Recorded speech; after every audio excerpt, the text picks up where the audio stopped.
எல்லாருக்கும் வணக்கம். நான் டாக்டர் கார்த்திகேயன். எல்லாருக்குமே ஒரு இக்கட்டான சூழ்நிலை வருங்க. சூழ்நிலைன்னு சொல்ல முடியாது, ஒரு ஆப்பர்ச்சுனிட்டியா கூட இருக்கலாம். ஒரு பேச உங்களை அழைச்சிருக்காங்க, முக்கிய விருந்தினராக அழைச்சிருக்கிறாங்க, இல்ல நீங்க ஒரு முக்கியமான விஷயத்தை செஞ்சிருக்கீங்க. எலெக்ஷன் ரிசல்ட் வரப்போகுது.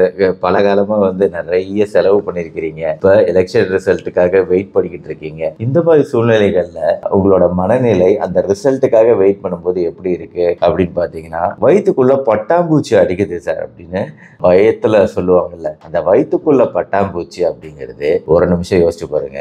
எங்க இருந்து அடிக்குது? அது ஏன் இதயம் படபடப்பா இருக்கும், டென்ஷனா இருக்கும், மூச்சு அதிகமா விடுவோம். பட் முக்கியமா வயிற்றுல ஒரு உணர்வு நம்மளுக்கு தெரியும். இந்த படபடப்பு, டென்ஷன் இதெல்லாம் வரதுக்கு காரணம் மூளைக்கும் நம்மளோட குடலுக்குமான ஒரு நேரடி தொடர்பு இருக்குங்க. அதை குறித்து தான் இன்னைக்கான வீடியோல பார்க்க போறோம். Welcome to our channel doctor Karthikeyan. இப்போ மூளையை பொறுத்த வரைக்கும் நம்ம மூளையில நியூரான்கள் இருக்கு. எவ்வளவு நியூரான்கள் இருக்கு அப்படின்னா, நம்ம மூளையில கிட்டத்தட்ட 100 பில்லியன் நியூரான். இந்தியாவோட மக்கள் தொகை 1.4 பில்லியன். மூளையில இருக்கக்கூடிய நியூரான்களோட எண்ணிக்கை 100 பில்லியன். அதாவது 10,000 கோடி நியூரான்கள் ஒரு மூளைக்குள்ள இருக்குதுங்க.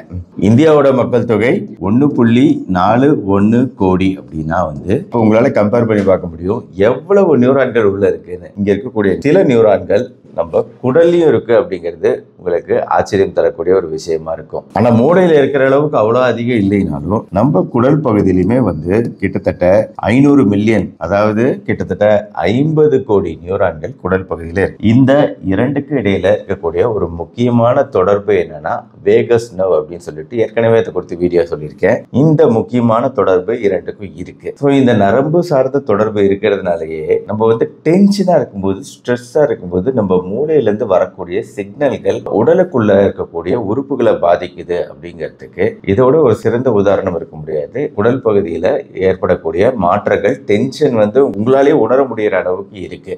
இதே உங்களுக்கு பிடிச்ச விஷயங்கள் செய்யறீங்க, உங்களுக்கு பிடிச்ச உணவுகளை சாப்பிடுறீங்க. இப்படி சாப்பிடும்போது உங்களுக்கு கிடைக்கக்கூடிய அந்த திருப்திங்கிறது அது ரிவர்ஸா குடல்ல இருந்து மூளைக்கு போகக்கூடிய சிக்னல். அதாவது நம்ம உடம்புல சந்தோஷமா இருக்கிறோம் அப்படிங்கிற ஒரு விஷயத்துக்கு காரணம் ரெண்டு விஷயங்கள் இருக்கு. ஒண்ணு அதிரடி சந்தோஷம், அதாவது இந்த போனை பாக்குறது, கேம் விளையாடுறது, பயங்கரமான வேகமான சந்தோஷம் கிடைக்குது இல்லையா, சினிமா பாக்குறது, இதெல்லாம் டோபமைன் அப்படிங்கிற சந்தோஷ ஹார்மோன். ஆனா இன்னொரு சந்தோஷ ஹார்மோன் இருக்கு, அது நிதானமா வேலை செய்யக்கூடிய சந்தோஷ ஹார்மோன். அந்த சந்தோஷ ஹார்மோன் தான் செரட்டோனின் அப்படின்னு சொல்லுவோம். அந்த செரட்டோனின் பெரும்பாலும் நம்மளோட குடல்ல இருந்து தான் சுரக்கப்படுதுங்க. இப்ப புக்கு படிக்கிறோம், இந்த மாதிரி நேரத்துல நம்மளுக்கு கிடைக்கக்கூடிய சந்தோஷம் இருக்கு பாத்தீங்களா, அது நிதானமா கிடைக்கக்கூடியது. அது உங்களை டென்ஷன் படுத்தாது. யாரோ உங்ககிட்ட இருந்து போனை போடுங்கன்னா உங்களுக்கு படப்படப்பு டென்ஷன் அதிகமாகும். ஏன்டா என் வேலையை தடுக்கிற அப்படிங்கிற மாதிரி டென்ஷன் வரும். ஆனா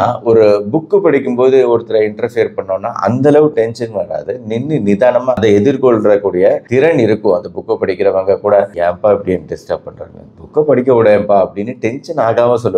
சோ இதுதான் டிஃபரன்ஸ் டோபமைனுக்கு செரட்டோனினுக்கு. டோபமைன் உங்களுக்கு அடிக்ஷனை உண்டு பண்ணக்கூடிய ஒரு விஷயம். செரட்டோனின் அவ்வளவு தீவிர அடிக்ஷனை உண்டு பண்ணாது. ஆன்லைன் சூதாட்டங்கள் விளையாடுறோம்னா அது உங்களை டோபமைனை தூண்ட வைக்குது. அதுல இருந்து ஈடுபடாம நம்ம எக்ஸசைஸ், புக்கு படிக்கிறது அப்படிங்கிறது நல்ல ஹார்மோனான செரட்டோனினை தூண்ட உதவி செய்யுது. சோ இது ஒரு பக்கம் இருக்கு. இன்னொரு பக்கம் நம்ம குடலுக்கும் மூளைக்குமான தொடர்பு அப்படிங்கிறது இதில் இருக்கக்கூடிய கிருமிகள் மூலமா நடக்குது. அதாவது 10,000 கோடி நியூரான்கள் இங்க இருக்குன்னு சொன்னேன். நம்ம குடல்கள்ல ஒரு விஷயம் இருக்கு, அது கிருமிகள். அந்த கிருமிகளோட எண்ணிக்கை எவ்வளவு தெரியுங்களா? ட்ரில்லியன் கணக்குல இருக்கு. இப்போ இது பில்லியன் கணக்கு, இது ட்ரில்லியன் கணக்கு. அதாவது இங்க இருக்கக்கூடிய அந்த கிருமிகளோட எண்ணிக்கை அப்படிங்கிறது கிட்டத்தட்ட 1,00,000 கோடிக்கும் அதிகமாக இங்க உங்களுக்கு கிருமிகள் இருக்குங்க. 1,00,000 கோடிக்கும் அதிகமான கிருமிகள் இருக்குங்க. என்னன்னா இந்த கிருமிகள் ப்ரோபயாட்டிக்ஸ் அப்படின்னு சொல்றோம். இந்த ப்ரோபயாட்டிக் கிருமிகள் இருக்கு பாத்தீங்களா, இதுக்கு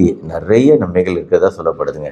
இந்த வீடியோட முக்கியமான நோக்கமே இந்த கிருமிகளோட எண்ணிக்கையை நம்ம நல்லபடியா எப்பவுமே வச்சிருக்கிறது முக்கியம். நம்ம குடலுக்குள்ளார இருக்கக்கூடிய அந்த நல்ல பாக்டீரியாக்களோட எண்ணிக்கை என்னைக்குமே அதிகமா இருக்கணுங்க. எப்பெல்லாம் நம்ம இந்த ஆன்டிபயோட்டிக் மாத்திரைகள் சாப்பிட்றோமோ அப்பெல்லாம் அது நல்ல கிருமிகளையும் சேர்த்து அழிச்சிடுது. அதுதான் இதுல இருக்கக்கூடிய சிக்கல். அதனாலதான் தேவைப்படும் போது டாக்டரோட ஆலோசனையோட நீங்க ஆன்டிபயோட்டிக் மாத்திரைகள் சாப்பிடுங்கன்னு நாங்க சொல்றோம். இப்போ இந்த நல்ல கிருமிகளும் நம்ம அழிக்கும் போது அது நம்ம மூளைக்கு சிக்னல்கள் கொடுக்கறதுல பிரச்சனை ஏற்படுது.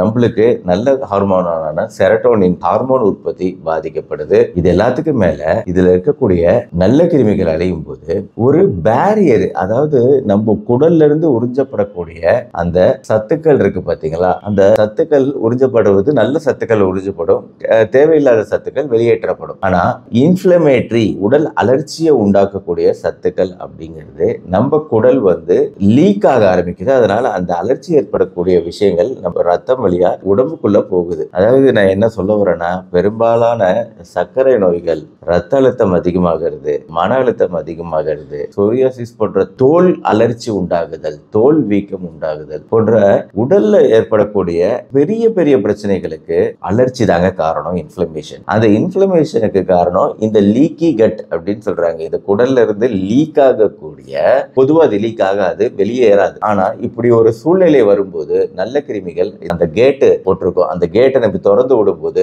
நல்ல கிருமிகள் அழிஞ்சு போறதுனால அந்த கேட்டு திறந்துக்குது. அந்த கேட்டு திறந்துறதுனால கெட்ட விஷயங்கள் நம்ம உடலுக்குள்ள உறிஞ்சப்படுது. குடல்ல இருந்து இப்படி உறிஞ்சப்படக்கூடிய விஷயங்களாலதான் நம்மளுக்கு பிரச்சனை வருதுன்னு ஒரு தியரி இருக்குங்க. இன்னும் ஃபுல் ஃபிளெஜ்டா இது ப்ரூவ் ஆகலைனாலும் பல ஆராய்ச்சிகள் இதுல நடத்தப்பட்டிருக்குங்கிறது முக்கியமான ஒரு விஷயம். அதனால நம்ம குடல் ஆரோக்கியத்தை பாதுகாக்கணும்னா நல்ல உணவுகள் சாப்பிடணும் அப்படிங்கிறது தான். நல்ல உணவுகள், கெட்ட உணவுகள், இது நம்ம மறுபடியும் டிஸ்கஸ் பண்ணுங்கிற அவசியமே சேனல் இருக்காதுன்னு நினைக்கிறேன். அந்த அளவுக்கு நல்ல உணவுகள்லாம் என்னன்னு சொல்லியிருக்கிறேன். இதுலயும் குறிப்பா புளிக்க வைக்கப்பட்ட உணவுகள், தயிர் போன்ற உணவுகள்லாம் ரொம்ப முக்கியம். ஆனா கெட்ட உணவுகள் பாத்தீங்களா, இப்ப நாட் ஒன்லி ஆன்டிபயோட்டிக் மருந்துகள், கெட்ட உணவுகளா இருக்கக்கூடிய, அதாவது சிப்ஸ், ஸ்வீட்ஸ், ஸ்நாக்ஸ், இப்போ மார்க்கெட்ல எல்லாம் நிறைய இந்த வடகம் மாதிரி இருக்கு பாத்தீங்களா, இந்த வடகம் மாதிரி இருக்கக்கூடிய விஷயங்கள்லாம் மசாலாக்கள்ல சேர்க்கப்பட்டு வருது.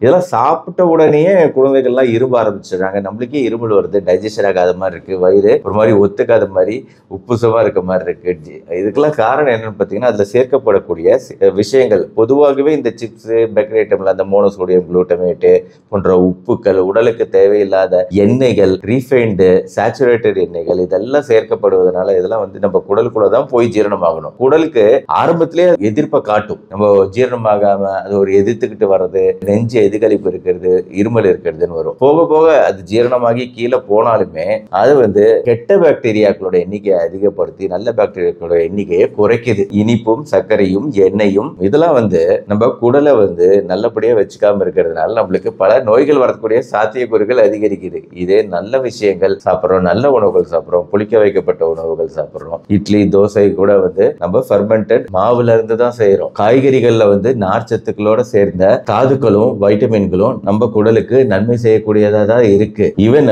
மீன் உணவுகள்ல கூட இருக்கக்கூடிய ஒமேகா 3 கொழுப்புகள் நம்ம உணவுக்கு நல்ல செய்யக்கூடியதா இருக்கு. இந்த விதைகள் இதுல இருக்கக்கூடிய ஒமேகா 3 கொழுப்புகள் ரொம்ப நல்லது நம்ம குடலுக்கு. ஆக இது எல்லாத்துக்கும் மேல தயிர் போன்ற குளிக்க வைக்கப்பட்ட விஷயம், இதெல்லாம் நம்ம உடம்புக்கு நல்லது. ஈவன் பால் அவாய்ட் பண்ணிக்கலாம், ஆனா தயிர் சேர்த்துக்கலாம். மூளை சார்ந்த பிரச்சனைகளான மனச்சோர்வு, டிப்ரெஷன், அல்சைமர், இதுக்கும் ஒரு காரணம் அலர்ச்சி. இந்த அலர்ச்சிக்கு காரணம் இந்த கட் பிரெயின் ஆக்சிஸ் மாறுபாடுகள் உண்டாகிறதுனால அப்படின்னு ஒரு முக்கியமான தேதி இருக்கு. நம்ம குடல்ல இருந்து சுரக்கக்கூடிய இன்னொரு நியூரோ டிரான்ஸ்மிட்டர் காபா. இப்போ செரட்டோனின் ஒன்னு சொன்னேன், அதே மாதிரி காபா அப்படிங்கிறதும் நம்ம பயம், படபடப்பு போன்ற விஷயங்களை மாறுபாடு செய்யக்கூடிய ஒரு ஹார்மோன். அதுவுமே குடல்ல சுரப்பாகுது. மொத்தத்துல நம்ம குடலுக்கும் மூளைக்குமான தொடர்பு ரொம்ப ஆழமா இருக்கு. இன்னும் புரிதல் நிறைய ஏற்பட வேண்டிய தேவையும் இருக்கு. அதனால உங்க குடல்களை ஆரோக்கியமா பாதுகாத்துக்கங்க, உடல் நலத்தை ஆரோக்கியமா வச்சுக்கோங்க. இந்த வீடியோ பிடிச்சிருச்சா லைக் பண்ணி உங்க ஃப்ரெண்ட்ஸ் ரிலேட்டிவ்ஸ்க்கு ஷேர் பண்ணுங்க. நம்ம சேனல் டாக்டர் கார்த்திகேயன் சப்ஸ்கிரைப் பண்ணிக்கோங்க. மறுபடியும் நாளைக்கு பார்ப்போம்.